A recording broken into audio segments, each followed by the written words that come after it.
Sounds like a Tom Clancy novel. I forgot about that. Dr. Woodward, thank you very much. To the class of 2016, congratulations.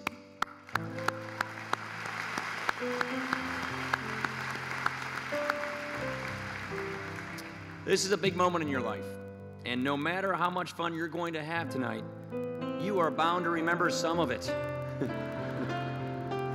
If you forget this speech, no big loss. I'll get over it eventually. Just want to remember one thing. Remember the people that got you here. There's an old saying, which I might have just made up a few minutes ago. Marriage is for the couple. The wedding is for the family. I think of your graduation the same way. It's their achievement just as much as it is yours. And yet, they have gladly given you all of the credit. So if your mom or your dad or your brother or your sister or your grandparents or your cousins, if they get a little teary-eyed, if they let out a few sniffles, or they just break down and sob, bear with them. Thank them. Appreciate them. They love you more than you will ever know. To all the faculty, to all the family, I just want to say to you, job well done. Fantastic. This is what gives us all hope for the future of our country and our society, our community. You know, it was basically 10 years ago since I spoke at this commencement the last time. And the last time I was here was basically my first encounter as a Catholic with our new then bishop, His Eminence Timothy Cardinal Dolan, who was then the Archbishop of Milwaukee. He did the prayer, I did the speech. I wanted to keep things casual. So my topic was the need for truth in the modern world. As expected, it was a total hit. I got wild applause. I mean, cheering, shouting, crying. And that was just from the Archbishop. He came up to me, you guys all know Tim Dolan, right? A pretty jovial, funny guy. He came up to me and said, I loved your speech. It was so short. And we've been great friends ever since. So if you are feeling a little stir-crazy right now, you're thinking about the rest of the day, you're thinking about the rest of your year or the rest of your life, rest assured, I will get right to the point. The biggest piece of advice that I would give to all of you is this. Don't worry too much about the plan. Go where you can make a difference. Sometimes fulfillment lies in very unpredictable places. All of your life, people are going to hound you about the plan, the plan, the plan. What is your plan? Have you found a job? Are you going to graduate school? Where do you see yourself in 20 years? It will seem like no one cares about what you do so much as where you end up. And you will start to wonder whether you shouldn't care either. But beware. Careerism, in the wrong way, is cynicism in perpetual motion. And before donor services drag me off the stage, let me clarify what I'm saying here. I am not telling you to reject that job offer and move into your parents' basement. What I'm saying is, wherever you end up, the work itself is the reward. Treat it that way. Because the truth is, life can put your best laid plans through the paper shredder. You may never get that dream job, or if you do get that dream job, it may turn out to be a nightmare. But maybe you're meant to do something else. What seems to you like catastrophe could end up becoming opportunity. Don't be so quick to dismiss that opportunity if it doesn't fit into the plan. When you come back and you see a fork in the road, you're probably deciding between two paths. Instead of thinking, how do I stay on course? Think to yourself, where can I do the most good? Where do I get real fulfillment? If you realize it is a detour, then take it. That, in a nutshell, is basically my advice. It'd be rude to give a 3-minute commencement address, so let me just proceed to elaborate. When I was your age, I had a plan. 1992. Seems like yesterday, doesn't it? Doesn't, does it? I had a plan. I thought I had it figured out. I knew exactly what I wanted to do. I wanted to be an economist. That just goes to show you how much fun I was in those days. The plan was work in finance for a few years, in public finance, get some experience, go to grad school, get my PhD, join a think tank, give policymakers advice, or move to Milwaukee and work for an economics firm like R.W. Baird. A few years in, everything was going according to my plan. I was working in economic policy. I was getting ready for grad school. And then life intervened.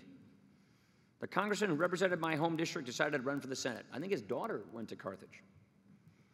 He asked me to be his campaign manager. I said, that's just not my thing. I'm a policy guy, not a political guy. He said, in that case, you should run for my seat. I said, run for your seat?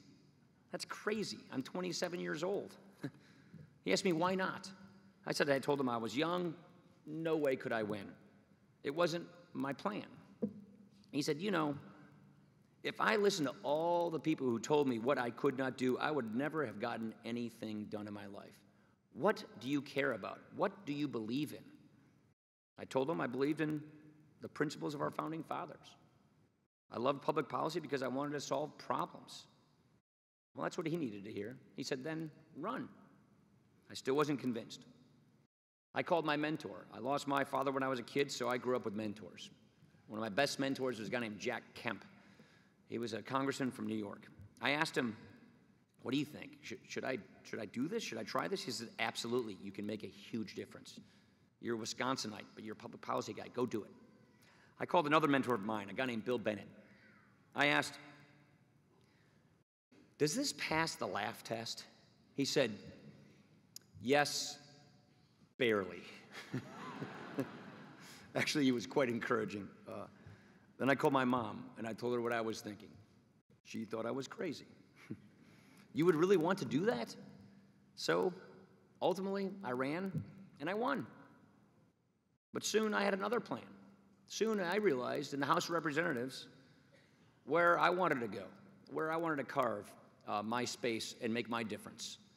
The issues I cared so much about, the issues my employers here in the 1st District were telling me they wanted me to work on, were the issues in front of the House Ways and Means Committee. Tax reform, economic growth, jobs, health care, retirement security, poverty. My goal was to become the chairman of that committee because I thought I could be a huge asset, or I could at least make a big difference in these areas that I cared so much about. So I worked for years to achieve that goal. And finally, last year in 2015, I did. I became the chairman of that committee. 7 months in, Speaker of the House, John Boehner, resigned unexpectedly. The next guy in line, who I just assumed would be the next guy, a guy named Kevin McCarthy, dropped out of the running. And my colleagues drafted and asked me to run. I never wanted to be Speaker. I had said no in uncertain terms many times before. I was a policy guy. I didn't like the idea of spending my time on other things. I live with my family in Janesville.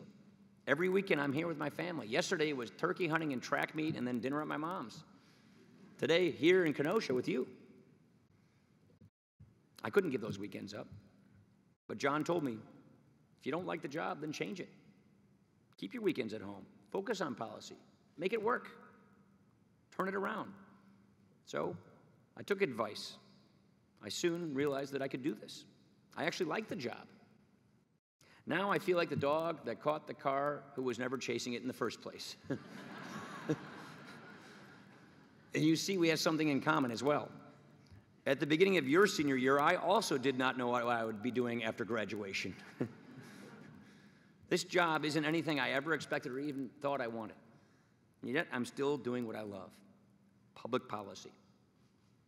I learned eventually in my journey that public policy was my vocation.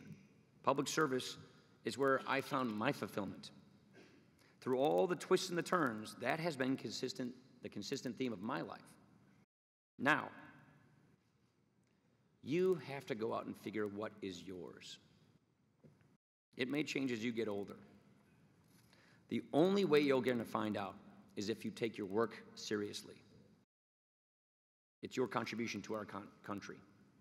Now, when I say this, I'm not saying that your work is what you get paid for.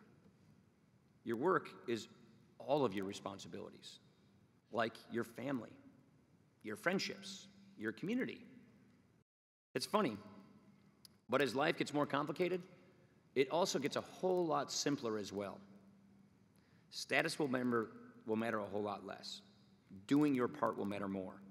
So don't worry too much about the plan. As I was thinking about these remarks, I had sort of a mild panic attack that my advice wasn't sufficiently practical. So for good measure, let me put it in a quick 3-part postscript. First, a lot of people are going to tell you don't fear failure, but learn from it. That's a great piece of advice. I would also say that you need to forgive it too. You will make mistakes, but so will other people. Your friends, your coworkers, your family. Don't sweat the small stuff. Take it in stride. It's good life advice. It's also good professional advice. Nobody likes a Debbie Downer. Nobody likes somebody that is lecturing all the time. There are lots of young, talented, smart, hardworking, ambitious people in society, you among them. Attitude's everything. Attitude's everything. Have a good attitude. Be an uplifter. Fill the glass. Don't take from the glass. Second, read as much as is humanly possible. Seriously. You know, John Adams once wrote to his son, he said, "You will never be alone with a poet in your pocket." I was always more of a history and economics guy. Lesson still applies. The greatest asset you have is your mind, but it really is like a muscle. You have to keep it in shape. Don't forget that. You come out of college, you're like, whew, I don't have to read any of that stuff anymore. Don't. Third, if you're a believer, keep going to church. If you're a believer, keep going to church. Don't let that fall by the wayside. I know that might sound a little preachy, might sound even a little cheesy. You don't have to make a big show of it. Just go.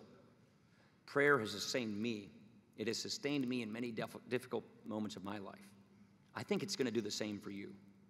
Because as you get older, you will realize that life, it actually does follow a plan. It just may not be your plan. It's God's plan. And coming to accept that fundamental fact, not coming to accept that fundamental fact begrudgingly, but peacefully, that is the essence of faith. You might not be able to make all the changes you wanted. The question is, did you make a difference wherever you could? Did you meet the moment? Did you look yourself in the mirror that morning or that evening and think, yeah, okay, I'm doing this the right way? Are you endeavoring to be fulfilled and to be a good person in all of your aspects, all of your works of life? So if you remember one word from this speech, let it be faith. That should be all the planning that you need. May God bless you and keep you in his care. Congratulations once again, and thank you very much.